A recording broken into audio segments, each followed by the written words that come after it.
Morning class 8 SST chapter first आपका complete हो गया है। उसके क्वेश्चन आंसर जो है वो टाइम आपको असाइनमेंट में देंगे और जो लॉन्ग टाइप के क्वेश्चन है वो कैसे करने हैं वो अपन डिस्कस करेंगे आगे।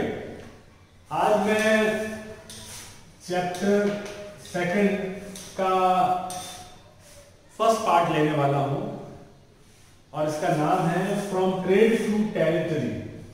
From trade to territory.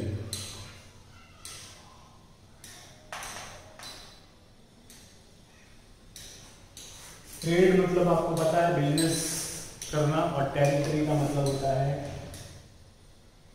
जमीन का हिस्सा, लैंड का हिस्सा। तो कैसे ट्रेड से जमीन का जो हिस्सा है उसको एक्वायर किया है इसके बारे में हम पढ़ने वाले। उसका ब्रैकेट में है आपके बुक के अंदर, द कंपनी एस्टैब्लिशेस पावर। कैसे जो कंपनी है, कौन सी कंपनी, ब्रिटिश कंपनी, जिन्होंने हमारी कंपनी पे कैसे पावर एस्टैब्लिश किया। ट्रेड के लिए आए पहले और उसके बाद उन्होंने ट्रेडिंग के बहाने धीरे धीरे हमारी लैंड को एक्वायर कर दिया।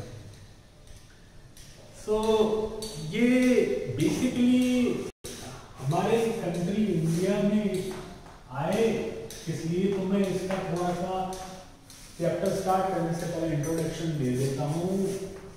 जो इंडिया है वो फेमस था स्पाइसेस की वजह से, मसाले, ठीक है ना।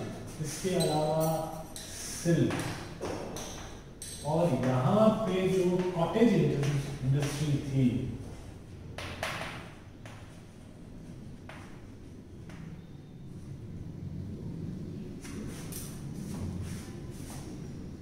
हर घर के अंदर फैमिली मेंबर्स जो है वो गलीचे बनाते थे, कालीन बनाते थे। वो उसकी डिमांड यूरोपियन कंट्री में बहुत ज़्यादा थी, जिसकी वजह से क्या है कि यहाँ से ये सारी चीज़ें ट्रेड होती थी। ट्रेडर्स आते थे और जो यहाँ से यूरोप में ले जाते थे और बहुत ज़्यादा प्रॉफिट अर्न करते थे।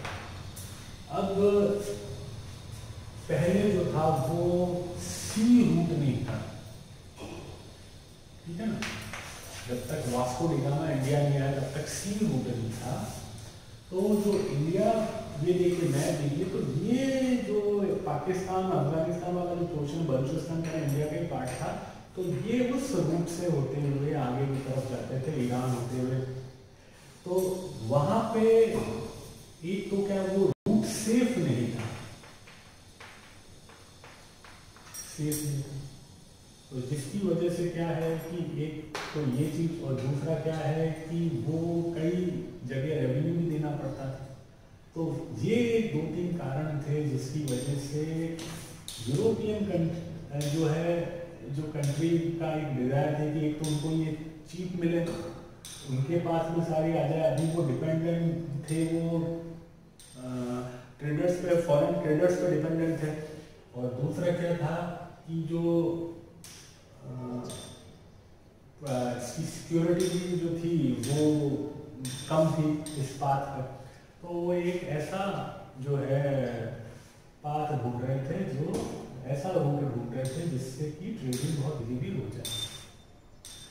तो उस टाइम में कई ऐसे जो थे सेलर्स थे वो जो है एक्टिव थे। उसमें से एक थे वास्को डी गामा। वो अपना प्लान लेके कई कंट्रीज में गए थे। उसमें से एक जो कंट्री जिन्होंने उनको दिया फंड और उसके बाद उन्होंने इंडिया के लिए रूट खोजने के लिए, डिस्कवर करने के लिए अपने निकले। इस तरह कोलंबस में पहले निकले थे, लेकिन वो न्यू इंडिया मतलब कि यूएसए पहुंच गए थे। ये इन्होंने इंडिया को discover successfully Vasco D gamma ने किया।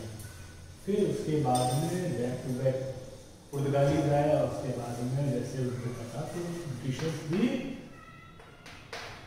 इंडिया में आए। अब ट्रेडिंग जब स्टार्ट हुई, मैं आपको ये एक्सप्लेन करते हुए चल रहा हूँ, जो आपकी बुक में वो पार्ट भी, वो ईस्ट इंडिया कंपनी जो है वो 1600, ये आपके 11 पेज नंबर में सेकंड पैरा के अंदर स्टार्ट हो गया। क्वीन एलिजाबेथ फर्स्ट के रूलर टाइम में आए थे वो। अब हुआ ये कि ये जो है रूट तो पता पड़ गया, इस रूट में तो कोई प्रॉब्लम नहीं थी, लेकिन कंपटीशन अब बढ़ गया क्योंकि एक साथ कई कंपनीज आ गई। और तब यहाँ तब उस वक्त ग्रीड जो थी वो बहुत ज़्यादा थी। प्रॉस्पेरिटी को तो नहीं बोलूँगा मैं, everybody wants to become rich, और तब कोई रूल्स ऐसा नहीं थे। आजकल रूल्स है, कॉन्स्टिट्यूशन से कंट्री चलती है, एक कंट्री और दूसरी कंट्री के अलग अलग कायदे और कानून होते हैं, ट्रेडिंग के रूल्स होते हैं, लेकिन सब सच ऐसे कोई रूल्स हुआ नहीं करते थे।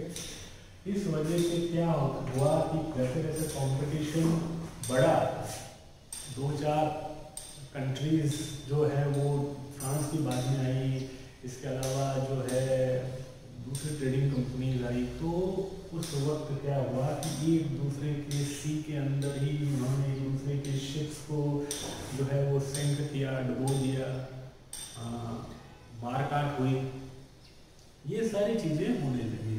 और इन सब के अंदर अल्टीमेटली जो यूरोप के अंदर, क्योंकि उनका पर्पस क्या था, पर्पस यही था कि यहाँ से ये सारे स्पाइसेस, सिल्क और जो गलीचे हैं या कालीन है, ये सारी जो कॉटेज इंडस्ट्री के जो प्रोडक्ट हैं वो यहाँ से ले जाकर हायर जो प्रॉफिट कमा के यूरोपियन कंट्री में सेल करना। तो ये सारी चीज़ें जो है East India Company got exclusive rights to trade. Ultimately किसको ये राइट्स मिले? ईस्ट इंडिया कंपनी को, और बाकी सबको उसने कंपटीशन से बाहर कर दिया, कम से कम अपनी कंट्री के अंदर। तो इसको क्या बोलते हैं? इसको बोला मर्चेंडाइजिज्म। However, they could not prevent the Europeans from coming to Eastern country। ये मैंने आपको एक्सप्लेन कर दिया ये सारा। तो उसके बाद में क्या हुआ क्या नहीं हुआ ये चीज़ें तो आपको मैंने जो है हल्की सी एक्सप्लेन की कि वो जहाज़ों पर जो है वो किया। इसके अलावा आपने ये भी बताया था प्रीवियस क्लास में कि फ्रांस का जो फ्रेंच ड्यूक से जब आए थे फ्रेंच आर्मी वाले, तो उनकी और जो ब्रिटिश आर्मी की जो है बैटल भी हुआ, और इसके अंदर अल्टीमेटली पहले एडवांस कर गए, फ्रेंच आर्मी एडवांस कर गई।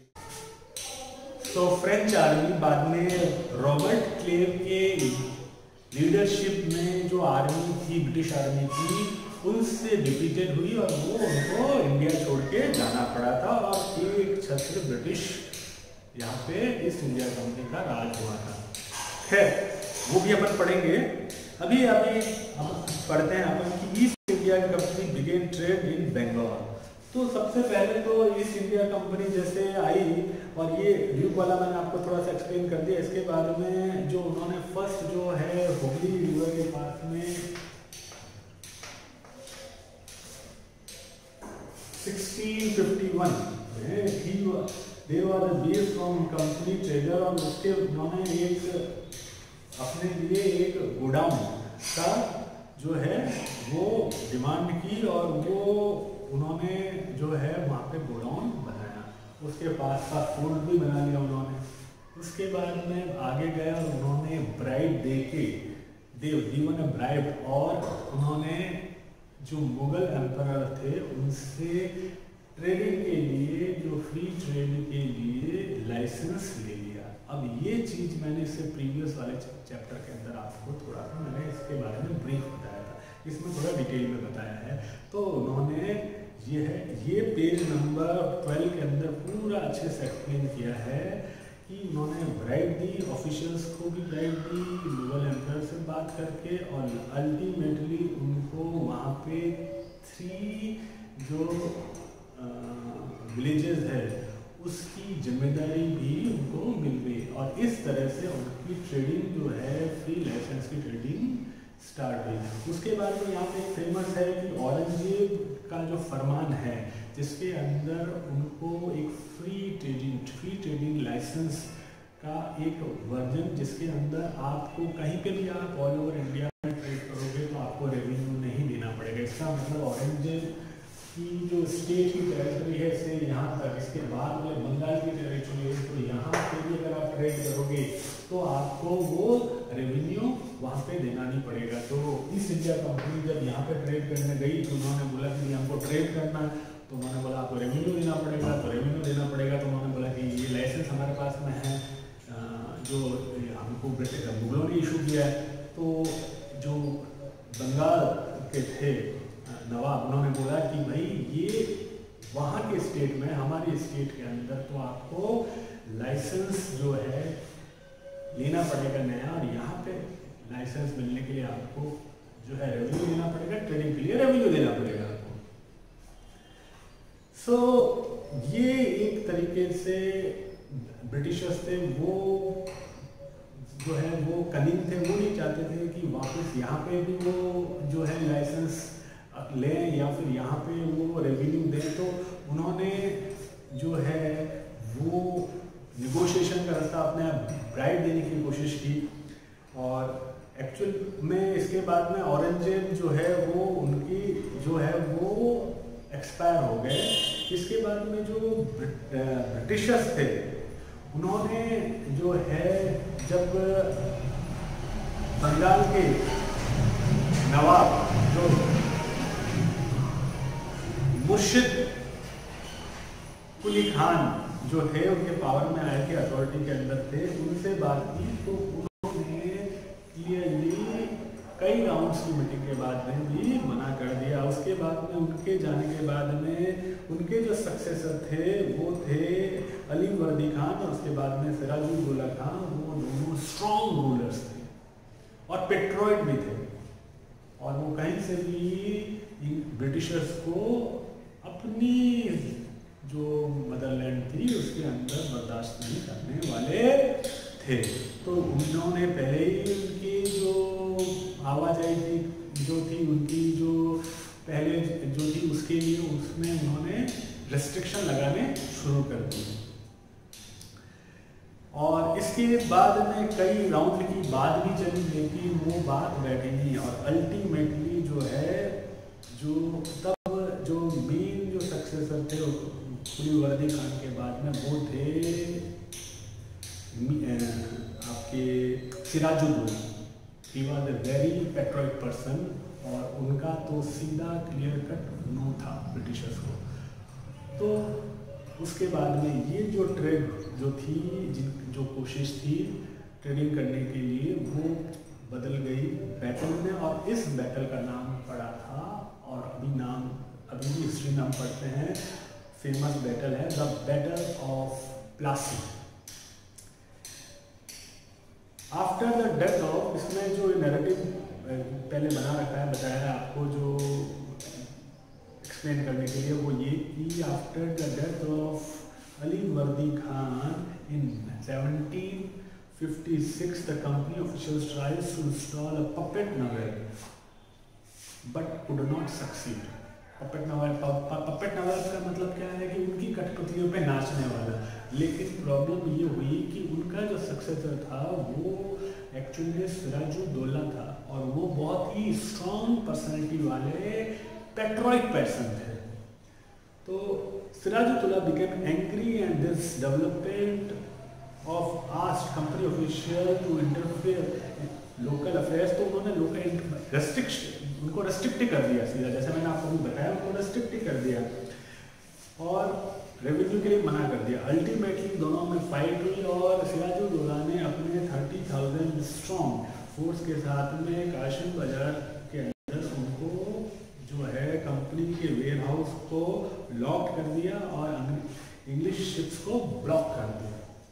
इसके बाद में रॉबर्ट क्लाइव आए और उसके army from Madras reach to Calcutta, जो अब कोलकाता नाम है, और सिराजुद्दौला के बीच में निगोशिएशन हुआ, जो निगोशिएशन फेल हो गया, और अल्टीमेटली ये जो बैटल हुआ, जो बैटल था भी फेमस बैटल प्लासी का, वो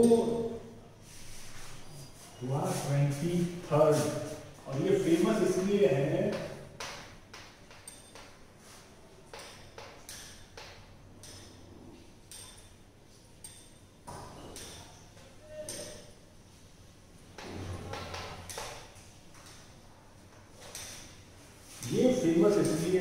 क्योंकि ये बैटल के अंदर कनिंगली अगर ब्रिटिशर्स बहादुरी से अगर लड़े होते तो ब्रिटिशर्स हारे हुए थे। कनिंगली अगर उन्होंने यहाँ पे डिफीट नहीं करा होता सिराजुद्दौला को, तो कभी भी इंडिया के अंदर इस इंडिया कंपनी नहीं आ पाती और इंडिया जो है आज हमारे सोने की चिड़िया जो पहले जैसे थी वो सोने की चिड़िया रहती। कॉटेज इंडस्ट्री कभी बर्बाद नहीं होती, इंडस्ट्रियलाइजेशन कभी होता नहीं, और जो जिस तरह का जो यूरोपियन कंट्री वाले जितना जहाँ पे हमारे यहाँ से ट्रेड के लिए पहले ट्रेडिंग के लिए जो है वो हमेशा ललायित रहते थे, they want to trade from India, वो हमसे सामान मंगाना चाहते थे। मतलब कि हमारा एक्सपोर्ट जो था वो बहुत ज़्यादा था, इंपोर्ट बहुत कम था। वो आज की तारीख में भी वैसा ही होता। तो खैर, तो हुआ ये कि जब ये बैटल हुआ तब रॉबर्ट क्लीव को पता था कि वो किसी भी कीमत में सिराजुद्दौला को हरा नहीं सकता था। तो वहाँ पे उनका जो सेनापति था, जो जिसको पहले भी उसने एक बार धोखा दे चुका था, अली वर्दी खान को, जो इसके अंदर बुक के अंदर तो मेंशन नहीं है, लेकिन उसने फिर भी अपना सेनापति बना के रखा था। उसको अपने साथ मिला लिया और उसको प्रॉमिस किया कि अगर जो है आपने मेरा साथ दिया तो हम उसको जो है सिराजुद्दौला के बाद में आपको जो है यहाँ का नवाब बना देंगे। तो वो जो डिज़ायर थी उसको नवाब बनने की, उसके चलते उसने क्या किया कि सिराजुद्दौला जो थे वो अपने फोर्ट में थे और वो सेना को लेके वो लीड कर रहे थे मीर जाफर ने। तो इसकी वजह से, इस एश्योरेंस की वजह से वो बिना लड़े ही जो है सेना ने डिफीट मान ली और सिराजुद्दौला को डिटेन कर लिया। और इस तरह major cause of defeat of Sirajuddaula, इस तरह सिराजुद्दौला हार गए। अगर सिराजुद्दौला ने मीर जाफर पे ट्रस्ट नहीं किया होता तो आज हिस्ट्री में मीर सिराजुद्दौला जो है उनका नाम जो है वो सुनहरे अक्षरों में लिखा जाता। सुनहरे अक्षरों में उनकी एक गलती की वजह से इंडिया को इतना सफर करना पड़ा। Significance of the battle of Plassey. तो प्लासी के बैटल के बाद सिग्निफिकेंस क्या है इस बैटल का? तो सिराजुद्दौला जो है वो तो उनको तो असिस्ट ने कर दिया आफ्टर, और उसके डिफीट के बाद में, और मीर जाफर को नवाब बना दिया। मीर जाफर को लगा कि भैया वो नवाब बन गए तो पूरा पावर उनके हाथ में आ गया, जो उनकी डिज़ायर थी वो पूरी हो गई। वो तो शुरू से देखते हैं अली वर्दी खान के टाइम से। लेकिन जब उनको पता कि पड़ा कि उनके हाथ में कोई पावर है ही नहीं, सारा का सारा पावर तो ईस्ट इंडिया कंपनी के है हाथ में, वो तो कुछ भी नहीं कर पा रहे हैं, तो वो ये चीज़ टॉलरेट नहीं कर पा और वो प्रोटेस्ट करने लगे। इसकी वजह से जब उन्होंने प्रोटेस्ट किया तो बदले में उन्होंने जैसे ही अंग्रेजों के आगे आए तो अल्टीमेटली उन्होंने उनको अंग्रेजों ने हटा दिया और उनकी जगह नवाब बना दिया मीर कासिम को। और बाद में वापस हालांकि मीर जाफर को एक बार फिर बनाया नवाब, और बाद में उनसे रिकवरी के रूप में 5 लाख रुपए, 5 लाख रुपए उन्होंने डिमांड की। और ये डिमांड इस नाम पे की कि जो वॉर लड़ी है उसका खर्चा दो आप। उस वक्त 5 lakh rupees per month matter करता है। अभी भी 5 लाख रुपए है तो उस वक्त कितनी बड़ा सम होगा आपको सोचिए। और इसके बाद भी वो कुछ ना कुछ मनी डिमांड करते रहते थे। और इसके बाद में जब ये मीर कासिम की डेथ हुई 1765 में, the Mughal Empire appointed a company as diwan. तो मुगल एम्पायर था, उसको कंपनी का as company diwan of the province of Bengal. और this gave the company an access to vast source of revenue in Bengal. इस तरह वास्ट सोर्स को एक्सेस मिल गया। Earlier they had to buy everything by paying in gold. The outflow of gold from Britain slows after the Battle of Plassey. तो अब प्लासी के battle के बाद में क्या हुआ कि ये जो पहले जो था बंगाल के अंदर या इस पार्ट के अंदर जो है कोई भी ट्रेडिंग करनी होती थी तो उनको गोल्ड बदले में गोल्ड देना पड़ता था। तो गोल्ड कहाँ से आता था? ब्रिटेन से आता था। अब इस के बाद में उनको एक्सेस मिल गया क्योंकि वो और उन्होंने वहाँ का दीवान भी बना दिया। तो इसके बाद में वो गोल्ड जो फ्लो हो रहा था वो गोल्ड फ्लो होना बंद हो गया क्योंकि फ्री जो है ट्रेडिंग स्टार्ट हो। तो ये एक बहुत बड़ा नुकसान है इंडिया को। आज इतना ही रखेंगे हम और अगले वीडियो में मैं इसका अगला पार्ट पढ़ाऊंगा। तो आप इसको पेज नंबर 11, 12 और 13 इसको थोड़ा सा रिव्यू करेगा, रीड करेगा, पढ़ेगा, समझने की कोशिश करेगा। और इस वीडियो से हालांकि मैंने बहुत सिंपल और लेमन लैंग्वेज से एक्सप्लेन किया है। Thank you.